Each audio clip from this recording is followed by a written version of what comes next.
Hi, this is Dr. Gregory Sadler. I'm a professor of philosophy and the president and founder of an educational consulting company called Reason.io, where we put philosophy into practice. I've studied and taught philosophy for over 20 years, and I find that many people run into difficulties reading classic philosophical texts. Sometimes it's the way things are said or how the text is structured.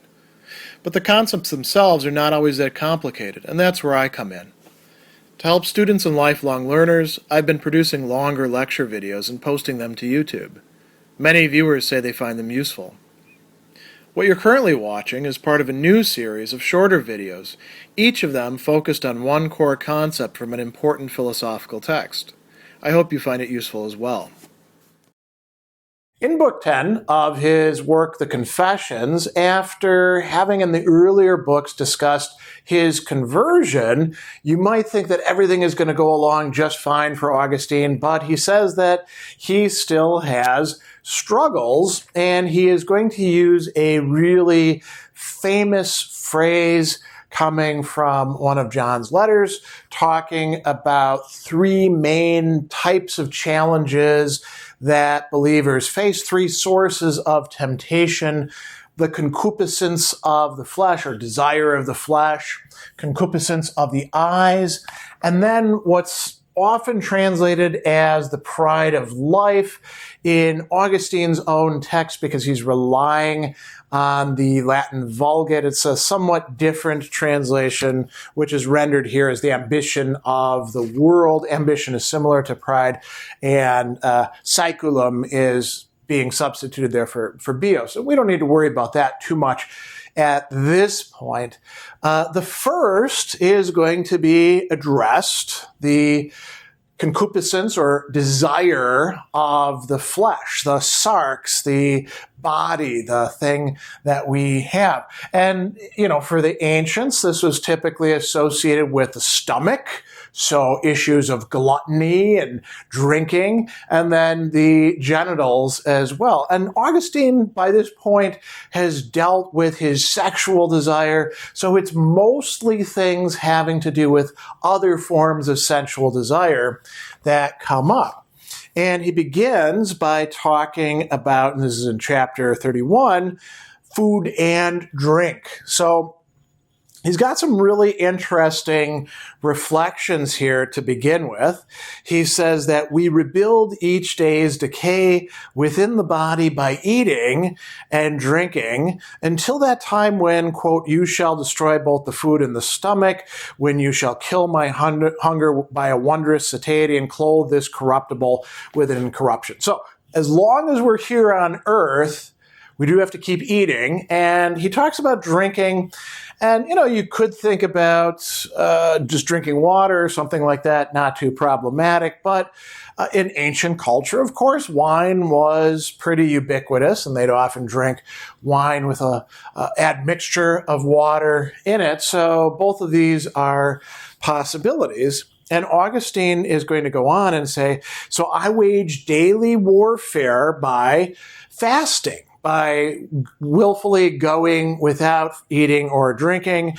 Why? To bring my body into subjection. And then he talks about driving out pains with pleasure. Dolores, pains, the pains of hunger.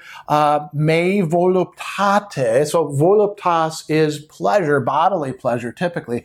Pelentur, driving it out, right? Repulsing it. Now, why would he be framing it in this way? He says hunger and thirst are a kind of pain. They burn and they kill like fever unless the medicine, that is food, brings them relief. Since this medicine is at hand, out of the consolation of your gifts, in which earth and water and sky come to help our infirmity, our very misfortune is called delight.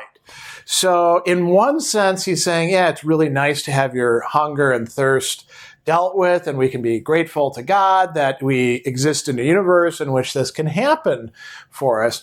But notice that he's used this metaphor of medicine, which he's going to follow out further.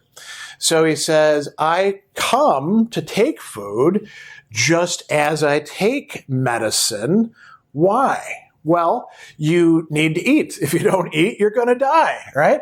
And you should not just reduce your food to the bare minimum. You should be motivated by the goal of having decent health, not because health is the best thing in and of itself. It's a good, but it's a lesser good. But it's still a good. And we're given our bodies not to just do whatever the hell we want with them, but to use them properly. Now, there's dangers that arise as we justify to ourselves, I'm just going to have a little bit to keep me healthy. For example, my cousin, probably still, used to make his own wine. And it was rather strong stuff. And he would give a gallon jug to my grandmother. And each night she'd have her little juice jar and she'd have a little bit of wine. And the idea was that, it's pour la santé. It's for good health. And so she'd take her little slug of this fortified wine, not too much, not getting drunk or anything, but, something good for the body. Now, whether it's good for you or not, we don't know, but she was taking it in this way. What's the temptation there? To take a little bit more, If a little bit is good for you, maybe twice that would be even better. And he talks about a snare of concupiscence is being laid for him in the very process of passing from the discomfort of hunger to repletion and content. And he says there is no other way whereby we can make that passage which our need forces us to make. So there's a dangerous pleasure that is his companion, and he talks about this pleasure striving to go on ahead so that for her sake I may do either say what I may do what I either say I do or wish for reasons of health, but there's no one standard for both of them. What is enough for health is too little for pleasure, and sometimes it becomes a matter of doubt whether it's the care needed by the body that seeks help, or, as he's going to call it, a deceitful desire, right? We're going to start pursuing this pleasure that demands service, and he says the unhappy soul finds cheer in this uncertainty, and it prepares an excuse and a self-defense. It rejoices that what suffices to maintain health is not evident, so that under pretense of health, it may disguise a pursuit of pleasure. So he says, I've got to resist this myself, right? I know this line of temptatious thinking. Then he goes on to talk about drunkards, and he says, not that big of an issue for me, but I hear the voice of God saying, let not your hearts be overcharged with surfeiting and drunkenness. And he says, drunkenness is far from me. But sometimes gluttony, creeps upon me. And he says, let's think about drunkards. God can take drunkards and he can make them into sober people who actually have self-control. So if God can do that for drunk people, maybe he can help me with food, where it's more of a challenge for me. God can help me with my desires. And then to finish up this chapter, he has a lot of interesting examples of whether the food itself, the things that we eat, are what make us unclean or produce uncleanliness, immunditia, or whether it is our intention, our desire, our cupiditas. And so he says, I don't fear uncleanness of food, but uncleanness of desire. Noah was permitted to use every kind of flesh that could be used for food. Elias was fed with flesh. John the Baptist, who was gifted with abstinence, was not defiled by living things. The locust he fed upon. So it was fine for all of them to eat things that normally wouldn't be okay for other people to eat. Then there's things that people did eat where it was normally just fine, but it was their desire that screwed them up. Esau was deceived by his lust for lentils. David blamed himself for desiring a drink of water. Now, why would David blame himself? Because he wanted a drink of water so badly that he put his own men at risk to go to this spring to get it for him. And afterwards he's like, that was really stupid, wasn't it? he talks even about Jesus, and he says, our king was tempted not by flesh meat, but by bread, talking about the temptations in the desert, right? And the people in the desert, the Israelites, or the Hebrews who were fleeing from Egypt, were reproved not because they desired flesh, but because of desire for food. They murmured against God. So he says, this is a real struggle. And it's a struggle for me. Set in the midst of such temptations, I struggle each day, this is after his conversion, against concupiscence in eating and drinking, right? So he's being honest with himself, and he says, it's easier to cut off my desire for sexual pleasure, as he's going to put it here, concubinage, having a concubine who you have sex with, right? And enjoy yourself with, because in that case you can say, okay, I'm done with that. No more screwing, right? No more of that. And you're not going to die because of it, right? Whereas if you were to say, food is so much of a struggle for me, no more eating for me, well, then you'll die. So you can't make a one-time resolution to be finished with it.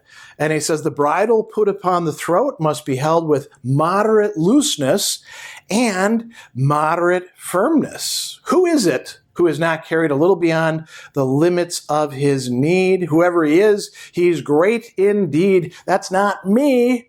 I'm a sinful person, but I'm going to try, right? Your eyes have seen my imperfect being, and in your book all shall be written, is how he ends that chapter. Then he talks about two other pleasures, because Augustine is taking stock of where he is with respect to these things. And interestingly, he brings up what we could call the pleasures of the nose.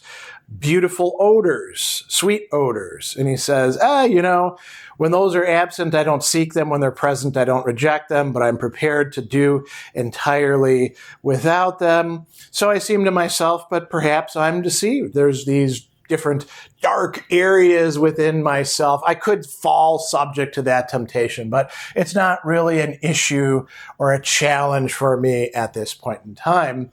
And then he switches to the ears. Augustine is a lover of music.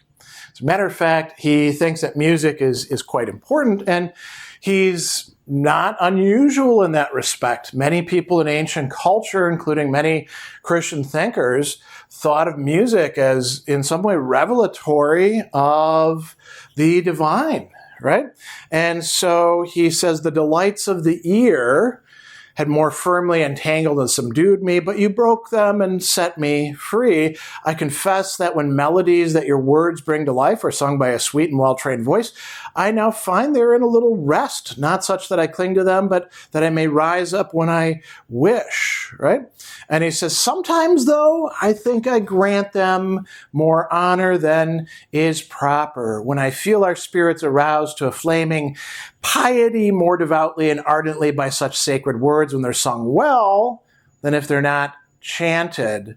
When I see that our spiritual affections, in keeping with their diversity, have corresponding modes of voice and song and are stirred up by a kind of secret propriety. But there's also a sensual pleasure that goes along with that. And he says, this often leads me astray. So in these things, I unconsciously sin. Later, I'm conscious of it. And what does he do? His response is to go from one extreme to another. So he says, I avoid this very error by an intemperate, or quite literally immoderate fashion, right?